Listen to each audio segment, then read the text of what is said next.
The space station was silent.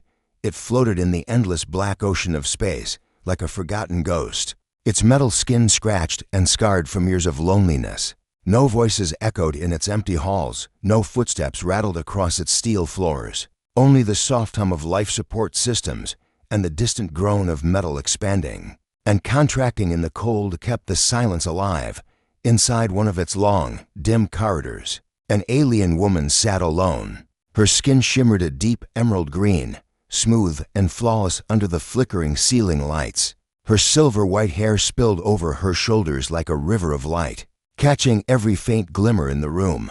But it was not her beauty that defined her now. It was the swell of her stomach, the clear sign of her late pregnancy that told her story better than words. She was exiled. Her people had sent her here to vanish, to carry her unborn child in isolation, away from their eyes. To them, her condition was shameful, dangerous, something that could not be allowed in their perfect society. She had begged, she had pleaded, but their judgment had been final. With cold faces and colder words, they had cast her into the void. Now, she sat on a steel crate, her back against the freezing wall. A small suitcase rested by her feet, the only reminder of the life she had lost. Inside were fragments of her past, a folded blanket, a single piece of jewelry, a photo of her homeworld that she could barely look at anymore. She had carried them not because she believed they would save her, but because without them, she would feel even less like herself. Every sound in the corridor made her tense. Every flicker of the lights made her wonder if someone or something was watching. The station was old, far older than her lifetime. Its halls smelled of rust, and its walls carried scars of forgotten battles. Shadows gathered in the corners, whispering secrets she could not hear. She pressed her hand against her stomach. The child moved. A faint kick. Her eyes closed as a tear slipped down her cheek. "You are the reason I am here," she thought. "And yet, you are also the reason I cannot give up." Time lost its meaning in the station. Days and nights blurred into one endless cycle of silence and dim light. Sometimes she would walk through the long halls, her footsteps echoing loud, her reflection staring back at her from cracked metal panels. Sometimes she would sit for hours, staring at the stars beyond the narrow windows, wondering if anyone out there knew she existed. She thought about her exile again and again. Her people believed late pregnancy was a curse. They claimed the child would be unstable, that it would bring danger to them all. She had tried to explain. She had tried to show them her strength, her hope. But their laws were stronger than her voice. She remembered the last words spoken to her before they sent her away. "You will not return. Your child will not belong to us. You are no longer one of us." Those words cut deeper than any wound. They replayed in her mind every night, reminding her of her loneliness, her rejection. But beneath the sorrow, a spark of defiance lived. She was still alive. Her child was still alive. And as long as that was true, she could not let despair win. The air around her shifted, a faint sound breaking the silence. She froze, her heart racing. At first, she thought it was the station's machinery, old systems waking for a moment, then falling quiet again. But then she heard it again. Footsteps, soft, careful, but real. Her breath caught. She was not alone. The shadows at the far end of the corridor seemed to move. She narrowed her eyes, fear and curiosity battling inside her. For so long, she had believed no one else walked these halls. For so long, she had convinced herself this was her prison, her tomb. And now someone was here. The suspense tightened around her chest. Was it another exile? Was it a rescuer? Or was it something worse, something her people had sent to finish what they had begun? Her hand gripped the edge of the crate, her fingers trembling. The suitcase at her side suddenly felt heavier, useless against whatever was coming. She wanted to run, but where would she go? The station was a labyrinth of steel and shadows. The footsteps grew louder, steady, human. Her heart beat faster. Her eyes widened as she whispered into the silence, though no one could hear. "Who are you?" The answer did not come, not yet. Only the sound of approaching steps, echoing closer and closer, filling the hollow station with suspense. The alien woman straightened her back, wiped the tear from her cheek, and held her ground. Whatever was coming, she would face it. Alone, if she must, afraid, but unbroken. And so, the silence of the space station ended not with machines, not with her cries, but with the simple, undeniable sound of another life drawing near. The story of her exile was about to change. The sound of footsteps echoed softly through the long corridor, breaking the endless silence that had wrapped the station like a shroud. The alien woman pressed her back tighter against the cold wall, her green skin prickling with unease, for so long she had been certain that she was alone here, abandoned in this forgotten station. Now, the air carried proof that she was not. A shadow moved at the far end, faint, stretched by the flickering lights. She held her breath. Her heart pounded so loudly it seemed the sound might give her away. Whoever was coming had not spoken yet, but the rhythm of their steps was steady, careful, like someone searching for something or someone. The figure drew closer. It was a man. His shoulders were broad beneath worn fabric. His boots scraped gently against the grated floor. His eyes moved constantly, scanning the corridor, alert and cautious. His face was weathered, his hair marked with traces of dust and effort. He was no soldier, no shining officer from her people. He looked like a worker, a man used to tools and grease, someone who lived by fixing things that others broke. He did not see her at first. He stopped near a broken panel in the wall and crouched down, pulling out a small device from his pocket. Sparks crackled faintly as he tested the wires. She watched, silent, every instinct screaming for her to stay hidden. Yet curiosity burned inside her, stronger than fear. He was human. She had heard stories of them, creatures of flesh and fire, fragile yet stubborn, reckless but capable of kindness her people had never understood. The man muttered something under his breath as the sparks died. His voice was low, tired, and strangely comforting. Then, as he straightened, his eyes lifted and found hers. They froze, both of them locked in a moment that stretched longer than it should have. His hand instinctively moved toward the small tool at his belt, but he did not draw it. She remained still, her emerald eyes locked on his, her silver hair shimmering faintly under the light. The silence between them grew heavy, filled with unspoken questions. The man took a step forward, cautious but not threatening. You're not supposed to be here," he said softly, his voice echoing in the hollow corridor. She said nothing. Her throat was tight, her words locked inside her chest. She had not spoken to anyone since her exile began, and now the presence of this human stirred feelings she could not untangle: fear, hope, shame. He noticed her suitcase on the floor, the way her hands rested protectively over her swollen stomach. His gaze softened, confusion replacing suspicion. He lowered his hand from the tool. "You're alone here." Her lips parted, but no words came. Instead, she looked at him with eyes that carried both sorrow and defiance. That was enough for him to understand that the man exhaled slowly, as if releasing a weight. He took another step forward, then stopped, leaving space between them. He extended a hand, not close enough to touch, but close enough to offer. His fingers hovered in the air, open, waiting. The alien woman stared at that hand. It was rough, calloused, scarred from work. To her, it was strange, so human, so unlike her people's smooth, elegant forms, and yet there was warmth in it, a kind of warmth she had not felt in so long. Her instincts told her not to move. Her people had exiled her, told her she was dangerous, unworthy. Trust was weakness. Yet something deep inside whispered that this human was different. His hand did not demand, it offered. Her fingers twitched, slowly, almost unwillingly. She raised her hand, not fully, just enough so that the space between them narrowed, their fingertips almost touching. The corridor seemed to hold its breath. Neither spoke. Words were unnecessary. In that fragile moment, a connection began. The man finally lowered his hand, respectful of her hesitation. "It's all right," he said quietly. "I won't hurt you." His tone carried no judgment, no threat, just a calm promise. She blinked, her lips trembling, but she still did not speak. He glanced around, the dim lights flickering above them. "This place, it's falling apart," he murmured. "And you've been here. How long?" Again, she remained silent. Her eyes softened, though, and he understood that her silence was not refusal, it was pain. He nodded slightly, As if answering his own question, the human stepped back, giving her space. He did not press her for answers. Instead, he set his tool aside and leaned carefully against the wall opposite her. For a moment, they were simply two souls sharing the same silence. The station creaked as the metal shifted. A faint vibration traveled through the floor, reminding them both of how fragile this place was. He glanced at her again, then spoke with quiet certainty. "You shouldn't be here alone." She looked down at her stomach, her hand resting over the life growing inside. Her people had abandoned her because of it.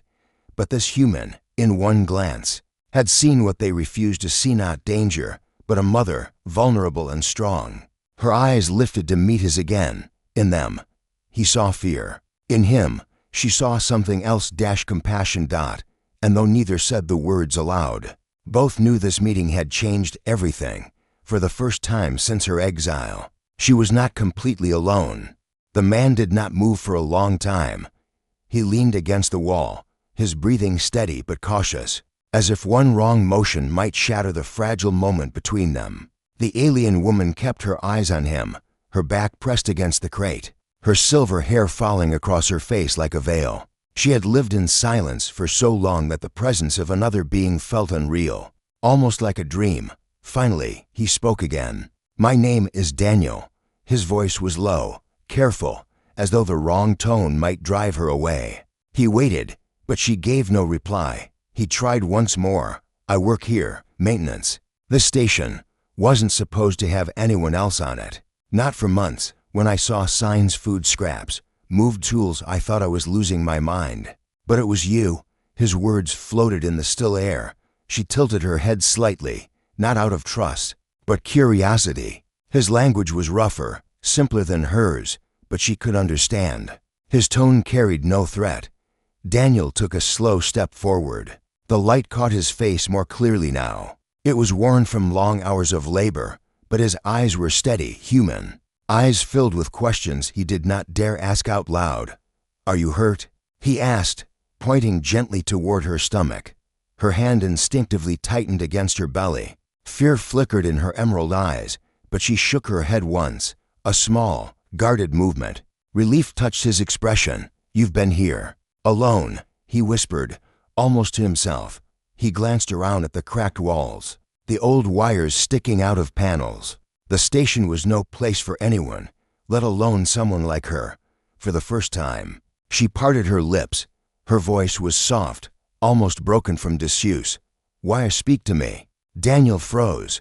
He hadn't expected her to answer at all. The sound of her words was strange, layered with an accent not of his world, but still beautiful. He hesitated, then smiled faintly, though his voice stayed serious. "Because no one should be alone here. Not like this." Her eyes narrowed as if testing his sincerity. In her mind echoed the cold voices of her people. "You are unworthy. You are dangerous. You will not return." For so long, she had believed them. Could a stranger's kindness undo the chains of those words? She lowered her gaze, whispering again. "I was sent away." Daniel heard the pain hidden in those 3 words. He didn't push for details. Instead, he stepped closer, then crouched down so he was not towering over her. His movements were careful, respectful.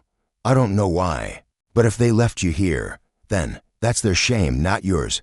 Her chest tightened. No one had ever spoken to her like that, not since the day of her exile. She stared at him, trying to find any trace of mockery or false comfort in his face. There was none, only tired honesty. The corridor felt smaller now, as though the universe itself had narrowed to just the 2 of them. Daniel placed his tool down beside him, then slowly reached into a pouch at his belt. She tensed, but he only pulled out a small packet of food, standard station rations. Dull and tasteless, but enough to keep a person alive. He opened it, broke it in half, and placed one piece on the crate beside her.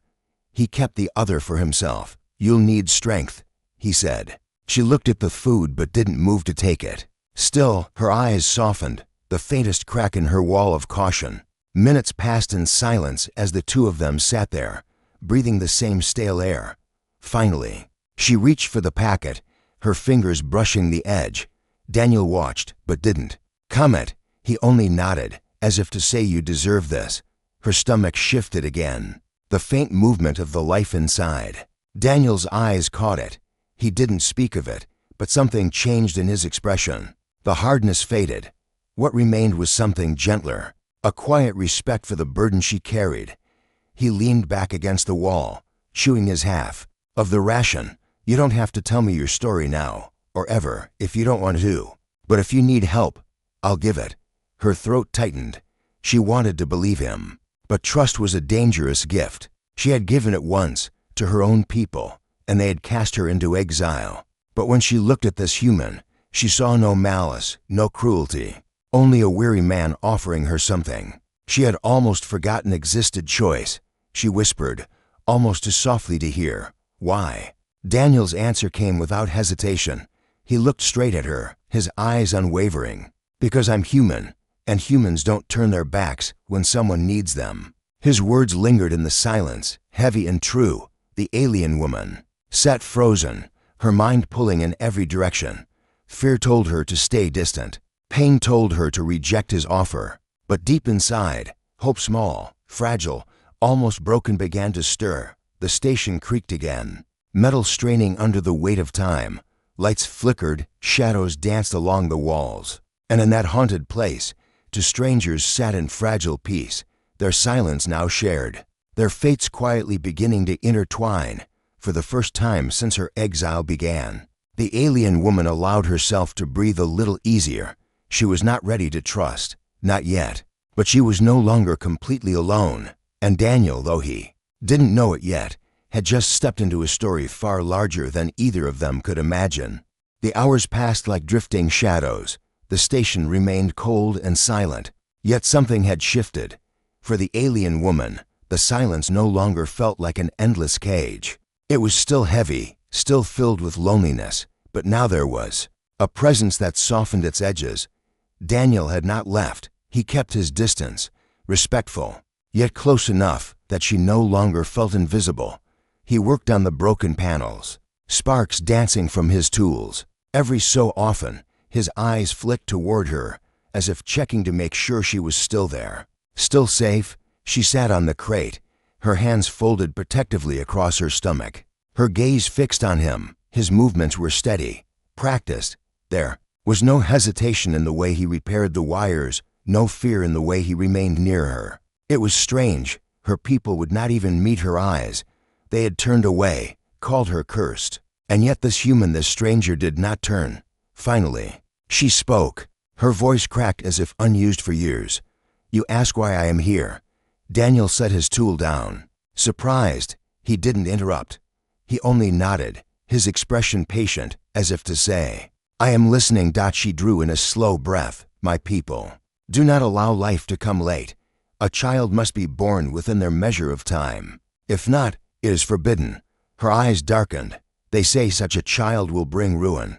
They say it will carry danger." Daniel's brows furrowed. He leaned forward slightly, his voice low. "And for that, they exiled you?" Her lips trembled. "They said I was selfish, that I chose to carry this life when I should have let it go." Her hand moved to her stomach, almost instinctively.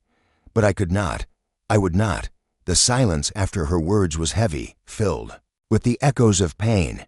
Daniel looked at her, his jaw tightening. He wanted to curse, to shout at the cruelty of it, but he held his tongue. He knew anger would not comfort her. Instead, he asked gently, "Did no one fight for you?" Her eyes shimmered. "No, to them, I was already gone." She closed her eyes, remembering the day of her exile. Cold faces, judging voices, the sharp sound of the ship's door closing behind her. "They gave me one small case. They sent me here alone, and they said I must not return."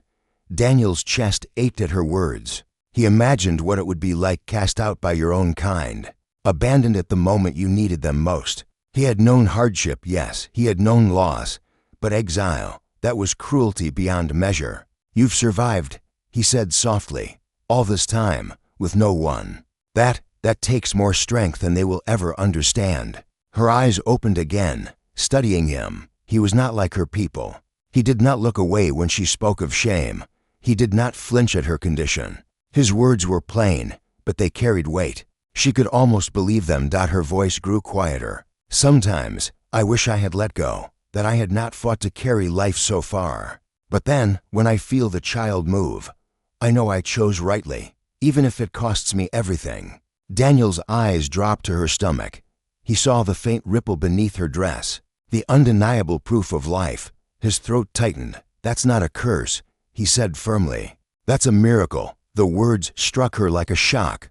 Miracle. No one had ever called it that. She felt something stir inside, a warmth she had thought long dead. She looked at him with suspicion, as if afraid he might be mocking her. But his gaze was steady, unflinching. He believed what he said, truly believed it. For a moment, her walls cracked. The strength she had wrapped around herself for survival weakened. She whispered, "You do not know what they will do if they find me, if they find us." Daniel leaned back slightly, folding his arms across his chest. "Maybe I don't. But I know this much: you're not alone anymore." Her breath caught. Alone. The word had haunted her for so long, and now, spoken by him, it seemed to lose its power. She looked away, unable to meet his eyes, but her heart beat faster, louder, as if reminding her she was still alive. Daniel picked up his tool again, but his voice carried softly across the corridor. "You've been told your child is a curse, but sometimes people fear what they don't understand. Maybe your people were wrong. Maybe what you carry is exactly what the universe needs." She wanted to believe him. More than anything, she wanted to, yet fear still gripped her. Her people's warnings rang in her head. The danger, the ruin, the exile. Could she dare to hope that this human saw the truth they had denied? Her gaze lingered on him as he worked. His hands were rough, his clothes simple, but his presence carried a strength she had not known before. Perhaps, she thought, there was something different about humans after all. As the station lights flickered once more, she realized a truth that filled her with both dread and longing. Her story was no longer only hers. The moment Daniel reached out his hand, their fates had become tied, and deep inside, she knew the universe would never let that choice go unnoticed. The station drifted through the endless dark, silent except for the hum of failing systems.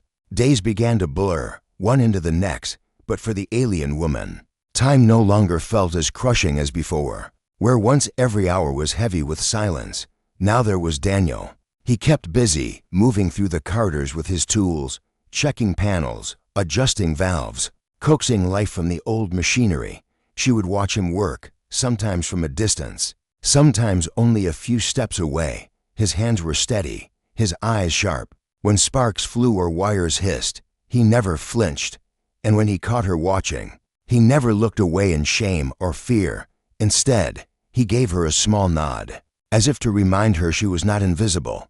He shared food with her every day. The rations were bland, little more than fuel for survival, but they ate together in silence, and that silence was softer than the one she had known before. Sometimes he spoke short stories about fixing ships, about the endless repairs that never seemed to end, about the emptiness of space. She did not answer often, but when she did, her voice grew stronger. Bit by bit, she was learning to speak again. One evening, when the lights dimmed to mimic night, she asked, "Why do you help me? I bring nothing to you." Daniel looked at her across the table. His face was lit only by the faint glow of a flickering panel. He shrugged lightly. "Maybe you bring more than you think. Maybe you remind me why I'm still human." Her brow furrowed. "Human?" He nodded. "We're stubborn. We help even when no one tells us to. Sometimes, even when it doesn't make sense." She studied him for a long moment. His words carried no pride, no arrogance, just truth. That strange warmth stirred again inside her, a feeling she had buried beneath fear for too long. The days passed, and with each one, their distance closed. She began to walk beside him through the corridors. At first, her steps were hesitant, but Daniel slowed his pace so she would not fall behind. He showed her how to listen for the signs of failing systems, the change in the hum of a vent, the faint drip of leaking pipes. He gave her small tasks, simple but important, and when she completed them, he thanked her. The word thank you was small, yet it lit a fire in her chest. One day, as she adjusted a loose panel under his direction, the child inside her moved again. She froze, her hand pressing against her belly. Daniel noticed. His voice softened. "Is it all right?" She nodded slowly. "It is alive, strong." Something like wonder crossed his face. He crouched near her, careful not to intrude. "I've never seen." He hesitated, then smiled faintly. "That's amazing." Her throat tightened. "My people say it is dangerous." Daniel shook his head firmly. "Dangerous? No. It's proof you fought for life when others gave up." "That doesn't sound like danger to me." Her eyes burned with tears she didn't want to shed. She turned away quickly, but he had already seen. He said nothing, only stood, and gave her space, as though he understood that her silence was not rejection, but survival. That night, when the station creaked around them and the stars burned cold outside the windows, she allowed herself to rest with less fear. Daniel was near, and though she had not chosen to trust him fully, she felt safer than she had since the day of her exile. Their bond deepened with small gestures. When she grew tired, Daniel offered his hand to steady her. When the corridors grew too cold, he found an extra layer from storage and gave it to her without question. When she struggled to sleep, he told her quiet stories of earth, of green fields, of oceans that stretched farther than the eye could see, of storms that shook the ground but always passed. She listened, imagining those places she would never see. His voice painted them in colors brighter than the gray metal around her, and when he spoke of Earth's beauty, she began to believe, for the first time, that there might be beauty waiting for her still. One morning, as the artificial lights brightened, she whispered, "You are different from my people." Daniel looked at her, curious. "Different how? You do not fear me. You do not fear what I carry." She touched her stomach lightly. "You see me, not just exile." He smiled, a small, tired smile. "Maybe that's the difference between us. Where they see shame, I see someone worth standing beside." Her breath caught at his words. They were simple, but they carried a weight she could not ignore. For so long, she had believed she was nothing more than a burden, a curse. Now, sitting across from this human, she began to wonder if she had been wrong. Still, shadows lingered in her heart. She knew her people. She knew they would not forget her, nor the child they feared. Somewhere out there, their judgment still burned. And yet, for the first time, she began to think that maybe she would not face it alone.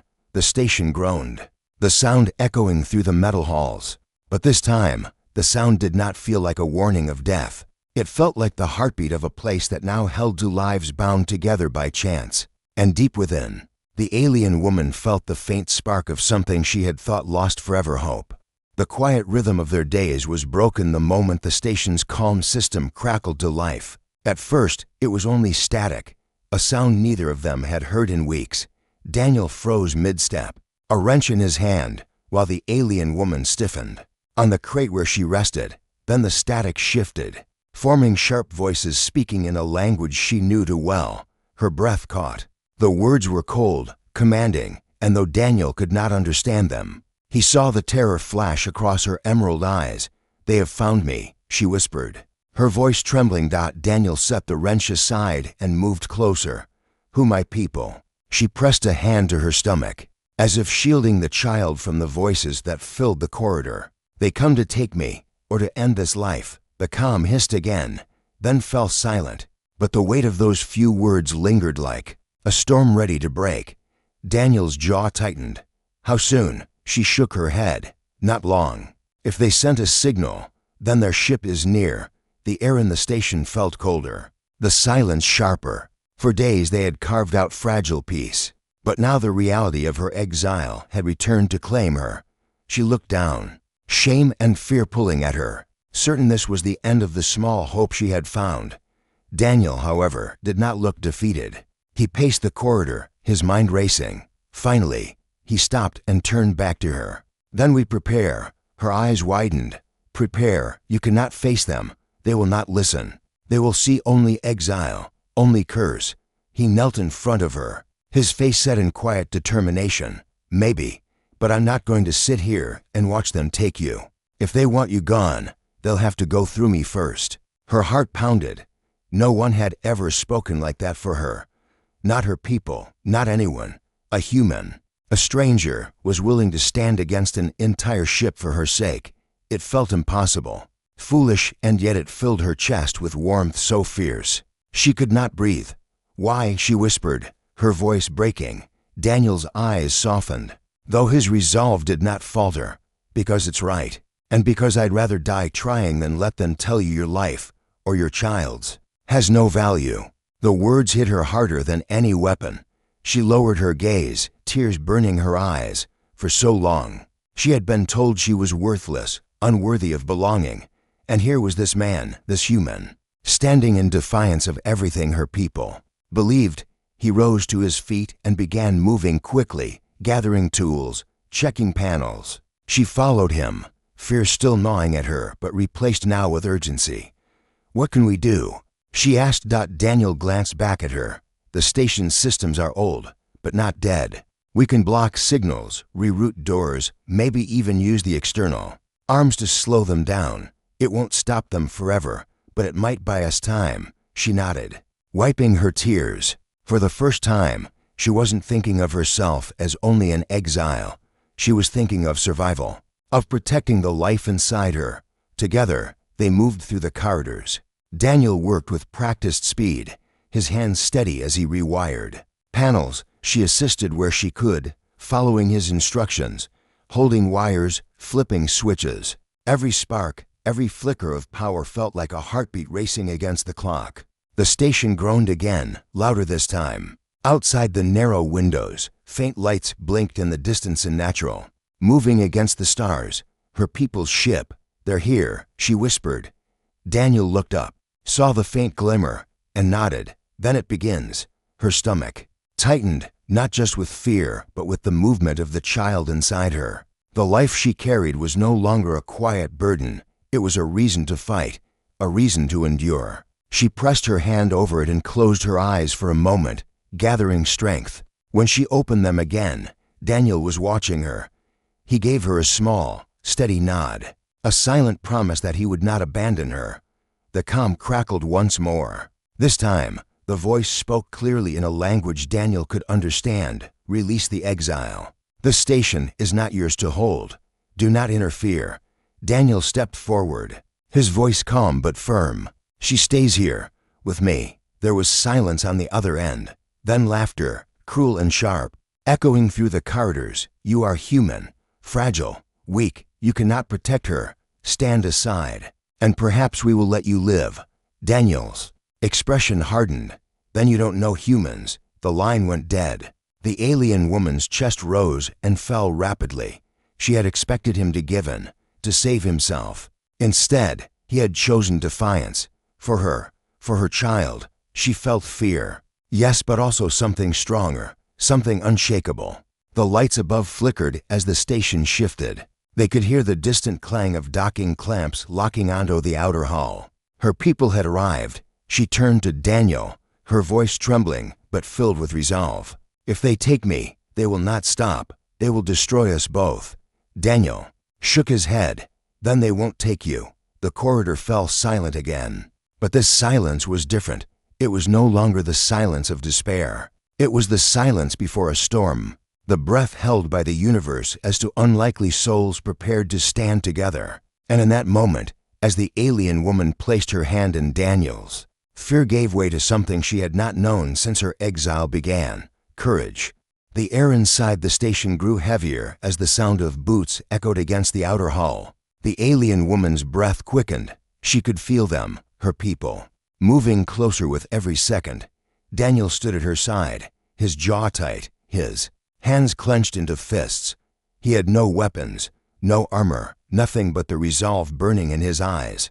The hatch hissed. Steam poured into the corridor as the docking bridge locked into place. Lights flashed red across the walls, warning of the intrusion. She gripped Daniel's arm without meaning to, her fingers trembling. He glanced at her, steady, and whispered, "Stay behind me." The door opened with a sharp groan of metal. Figures stepped through, tall and slender, their emerald skin glimmering. Under the harsh lights, they moved with cold precision, their faces hard as stone. Their eyes landed on the woman first. They did not speak her name. To them, she was no longer worthy of one. "You will come with us," the leader said, his voice like steel. "The exile ends here."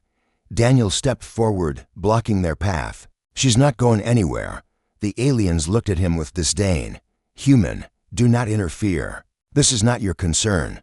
He didn't move. His stance was firm, unshaken. "It became my concern the moment you abandoned her here, the moment you tried to erase her life. If you want her, you'll have to go through me." The leader's lips curled into a faint smile, cruel and mocking. "You would die for her, for one who carries a cursed child." Daniel's voice was steady, not cursed, alive, and that's enough. The corridor fell silent for a long moment, the two sides staring each other down. The alien woman's chest rose and fell, her heart pounding. She had never imagined anyone would stand for her, never imagined a human fragile mortal would face her people with such defiance. The leader raised a hand, and the soldiers behind him shifted, ready to strike. But before the order could be given, the woman stepped forward. Her voice rang out, sharper than it had ever been. "No." The sound froze them. Her people turned, their eyes narrowing at her. She stood tall, one hand resting on her stomach, her silver hair glowing in the flickering light. "You cast me out," she said, her voice shaking but strong. "You left me to die alone, because I carried life beyond your measure. You called it curse, you called me unworthy. But look at me, I am still here. My child is still here, and I will not bow to you again." The soldiers hesitated. The leader's eyes narrowed, but something flickered across his face, doubt. Daniel's voice cut through the silence. "You see her as weakness. I see her as strength. And if a human can see that, maybe it's you who are blind." The tension tightened like a wire ready to snap. The aliens shifted uneasily. The woman's words had cracked something in their certainty, and Daniel's defiance struck deeper than they wanted to admit. Finally, the leader lowered his hand. His eyes burned with cold fury, but his voice was calm. "Very well, keep your exile. But know this, human, when the time comes, you will regret standing against us." Without another word, he turned. The soldiers followed, silent as shadows. The hatch closed behind them with a final hiss, sealing the corridor once more. The silence that followed was deafening. The alien woman swayed, her knees weak. Daniel caught her before she could fall, his arms steady. "They're gone," he whispered. "For now." Tears welled in her eyes. She leaned against him, her body trembling from the storm that had just passed. "Why? Why would you do this?" she asked, her voice breaking. Daniel looked down at her, his expression softening. "Because you deserve to live, because your child deserves to live, and because sometimes the only thing that makes us human is choosing to protect someone else. No matter the cost." She closed her eyes, her tears spilling freely. For the first time, she did not feel like an exile. For the first time, she felt like she belonged. The station creaked again, but it no longer felt empty. It felt alive. Two souls stood where there had once been only silence, and though the future was uncertain, one truth shone brighter than the stars beyond the windows. She was no longer alone. Daniel helped her back to the crate, his hand never leaving hers. She sat, breathing slowly, the child within her moving again. As if answering the world's defiance with its own, she placed her hand over her stomach, then looked at Daniel. "You gave me hope," she whispered. He smiled faintly, weary but unbroken. "No, you already had it. You just needed someone to remind you." Her lips curved into the smallest of smiles, fragile but real.